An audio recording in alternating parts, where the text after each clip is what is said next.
অসমৰ লগতে চুবুৰীয়া ৰাজ্যসমূহত হোৱা মুষলধাৰ বৰষুণৰ ফলত ৰাজ্যৰ নদীসমূহ ফেনে ফুটুকাৰে বাঢ়িছে, যাৰ ফলত বুৰ গৈছে শ শ কৃষিভূমি। আহু ধানৰ সোণোৱালী থোপবোৰ বুৰ গৈছে বাঢ়নি পানীত। এই দৃশ্য গহপুৰৰ চক্ৰং নদীৰ বাঢ়নি পানীয়ে বুৰাই পেলাইছে 15 নং ৰাষ্ট্ৰীয় ঘাইপথ, যাৰ ফলত যান বাহন আবদ্ধ হৈ পৰিছে। ইফালে ব্ৰহ্মপুত্ৰৰ বাঢ়নি পানীয়ে জিলাখনত বুৰাই পেলাইছে 20খনৰ অধিক গাঁও। ফলত পশুধন নিৰাপদ স্থানলৈ হস্তান্তৰ কৰিছে বানাক্ৰান্তই। তল গৈছে ধান খেতি, ৰাইজৰ কৃষিবিলাকৰ খেতি তল গৈছে, মেটেকা জাক জাক আহিছে আৰু গৰু ম'হ ছাগলী ৰাখিবলৈ ওখ ঠাই নাই আৰু ৰাইজক খাবৰ কাৰণে অভাৱো হৈ পৰিব। পানীটো আৰম্ভ কৰিছে, গোটেই মেটেকা জাক উঠি আহিছে। ইফালে ব্ৰহ্মপুত্ৰৰ বাঢ়নি পানীয়ে জলমগ্ন কৰিছে পবিতৰা অভয়াৰণ্য। বছৰটোৰ দ্বিতীয়টো বানত অভয়াৰণ্যখনত 80% এলেকা বুৰাই পেলাইছে। পাগলাদু, নলতলি, হাঁহচৰা, বকুলজান আদি বন শিবিৰ এতিয়া পানীৰ তলত। নিৰাপদ স্থানত আশ্ৰয় লৈছে অভয়াৰণ্যখনৰ জীৱ-জন্তুৱে। লগতে বানত বুৰিছে মায়ঙৰ বিস্তীৰ্ণ অঞ্চল।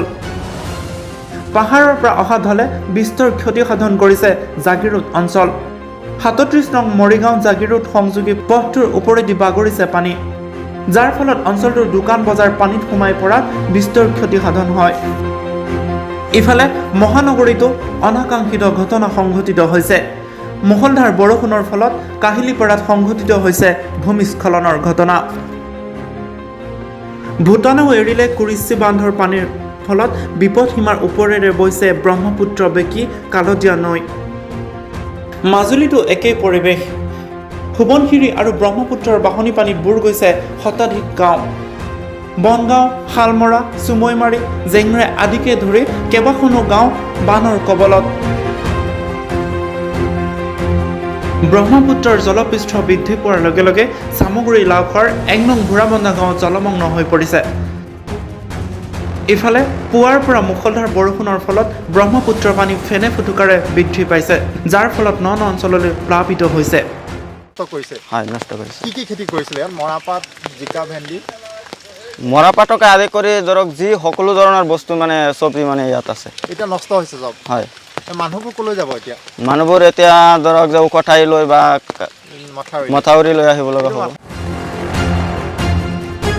মুখ্যমন্ত্ৰী সৰ্বানন্দ সোণোৱালে ৰাজ্যখনৰ শেহতীয়া বান পৰিস্থিতি আৰু এই ক্ষেত্ৰত জিলা প্ৰশাসনে গ্ৰহণ কৰা ব্যৱস্থাৱলী ভিডিঅ' কনফাৰেন্সিং যোগে বুজ লয়।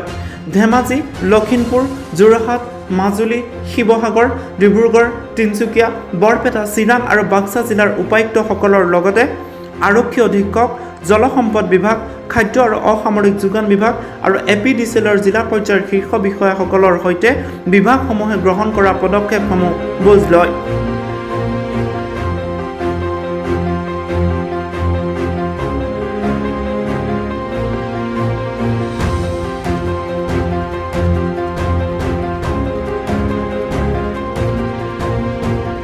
Bureau Report, Nation Talks 24।